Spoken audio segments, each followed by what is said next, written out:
Gusto nyo bang malaman kung ano ang pinakamagandang investment sa mga taong hindi marunong mag-invest? Kung gusto nyo malaman, panoorin nyo ito. Videos that will make you wealthy and debt-free. Hi there, this is Chinkee Tan, also known as Mr. Chink Positive. Maraming salamat po sa pag-watch ng channel na ito. Ito po ang channel ng mga payaman at mga iponaryo. Kung hindi pa kayo nakasubscribe, click subscribe and don't forget to click the bell button. Pag may bagong videos, manonotify po kayo kaagad. In this video, pag-uusapan po natin ang pinakamagandang investment sa mga taong walang kaalam-alam sa pag-i-invest. Ha? Meron bang ganun? Yes! We talked about this with Bianca Gonzales. She admitted personally na mahina siya pagdating po sa negosyo, mahina po siya pagdating po sa pag-i-invest. Pero, kumita siya ng pera. Sa matter of fact, na triple po ang kanyang income. Kung paano to, naku, panoorin natin to. When my husband and I started, we have a franchise of a gas station. Woo! That was 2015. Oh, so it's 2016, no? So Yan, more or less 4 or 5 years already. How is it doing so far? Okay naman. Naka-recover na ba? It's very difficult. Not yet, but we're only invested early, but the gas station has only been open 2018. Okay. So kailan ang target ng ROI? When you say ROI, return of investment. Sabi nila, 4 to 5 years. Yeah. That is my biggest frustration in life. I'm Why? so happy you said smart ako sa money, but my biggest frustration in life is I am not business-minded. Hindi ako marunong talaga. The good thing is, you know what? You can learn it if you want it. It's a skill. Yeah, correct, It's a skill. correct, Like correct. hosting is a skill, communication is a skill, Yeah. doing blogs is a skill, writing is a skill if you really want to learn Yeah. it. So ano pong unang ginawa po nila bilang mag-asawa? Nag-invest po sila sa isang business franchise, no? Ang kagandahan po, yung gas station nga started 2017, ang target po nila in another 3 to 4 years time from now, talagang mababawi po nila. Ang frustration lang po ni Miss Bianca, as you can see, hindi siya business-minded. Buti na lang, ang kanyang mister na si JC Intal, nag-udyok sa kanya na magnegosyo, kaya nakinig po siya kung paano talaga mag-business. That's the reason why, guys. Pinag-usapan naman natin yung pinaka-main point na pwede bang mag-invest ang isang tao na walang kaalam-alam sa pag-i-invest? Yes, ito naman shinare na experience ni Super Bianca. Panoorin po natin to. Before I met my husband, for the longest time, nasa time deposit ang pera ko. Which is, the product in the bank na kanya, 5 years na din yung pera mo. Mas malaki lang ng konti yung interest kesa sa savings account. When I met my husband, siya yung nagsabi sa akin na, what? Ilan taon na yan nakaupo dyan? No, you're not doing anything. So it was when I met him, he encouraged me and inspired me to use the money na katabi lang to buy lots. Okay, good. So real estate. So we bought property both in an Ayala Project. And we were When was that? very- When was that? 2012. Right now, ang value, you don't have to say the Yes. amount, but you say Oh, how many it's times like it times multiplied? 3 na. Times 3. Super. And I was very intentional about property talaga. We did a research kung alin yung reputable land Companies, developer yeah. that tataas ang value. I think times 3. As in, I'm so thankful kasi imagine if not just sitting in time deposit. Wala na Yeah, yung- so now one of those, we're building on it na. Kasi Okay. we're gonna move there. So, Galing. yeah, thankful to my husband for that wake-up call talaga.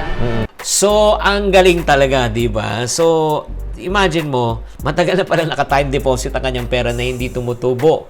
So, dahil sa pag-uudyok din na kanyang mister at nakinig naman siya, bumili siya ng lote nung 2012 and by 2020, nag-multiply na po siya ng 3 times po. 3 times na nag-multiply po kanyang pera. Congratulations, Miss Bianca.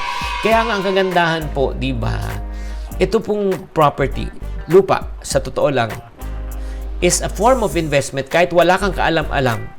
Basta tamaan mo lang yung tamang property, you'll be able to multiply your what? Your money. That's exactly what happened to Miss Bianca Gonzales.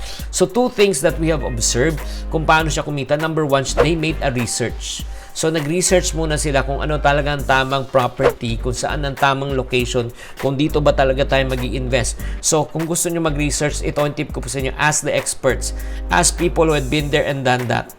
That's number 1. as also people who have also invested yung kumita na. Tanungin yung mga uncles nyo, mga aunties nyo, talagang yung mga taong talagang nag-profit na po sa investment in terms of property. So, number 1, do research. Number 2, paano kumita sa Super Bianca? Because they invested on reputable. Everybody say reputable. Reputable companies. In other words, yung mga top companies, they invested on the branded companies. So, I would highly recommend, especially in properties, don't gamble.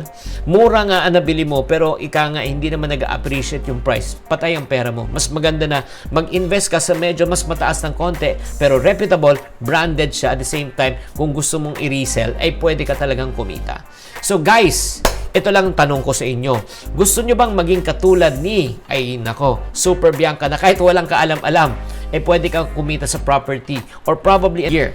So, thank you very much, Super Bianca, for sharing your experience. If you like this video, please also click like and also share this video to other people. Sana para sila ay makinabang. As I always say in my program, to every problem, there's always a solution. If you're not part of the solution, you're part of the problem. Always. Chink positive. Bye! Sa lahat ng subscriber ni Chinkee Tan, Chink Positive, please share it to your friends so that we'll hit the next 500,000 so to make it 1 million subscriber. Subscribe now here and don't forget to click the bell. See you, Manila. God first. Congratulations kay Chinkee Tan. 500K. Wow. Gawin natin yan times 5. Yan ang gawin mong goal. Kaya dapat makaya pa mag-subscribe kay Chinkee Tan. Click, click, click, subscribe. Hello guys, this is Joshua. Sana po i-like and subscribe nyo ang account ni Mr. Chinkee Tan sa YouTube and Facebook. Yan, God bless po sa inyo lahat. Hi, it's me, Janela Salvador, and I want to invite you guys to support Mr. Chinkee's YouTube channel. Sana you guys subscribe dahil marami kayong matututunan about money. This is Melay Francisco. Please like and subscribe to Sir Chinkee Tan YouTube channel.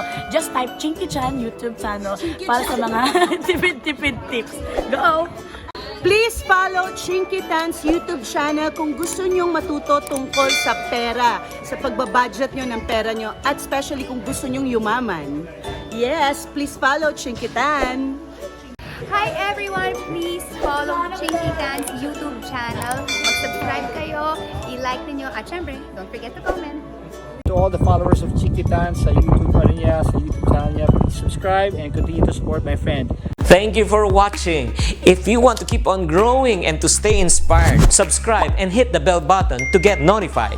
Always, Chink Positive.